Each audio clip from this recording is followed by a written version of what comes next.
Wind energy makes up a big chunk of Europe's electricity demand.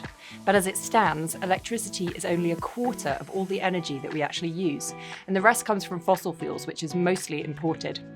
Direct electrification is the most efficient way for industry to decarbonise, and the EU wants us to be 75% electric by 2050, which is a big increase from today.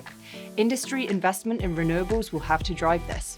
Fortunately, industries in Europe are convinced. Whole sectors of the economy, buildings, transport, heavy industry, they're all looking to go electric, and renewable energy suppliers must support this transition. At WindEurope's annual event in Copenhagen, we will look at how we can connect with the right partners, deploy the infrastructure, and scale up the technology which we need to drive industry electrification.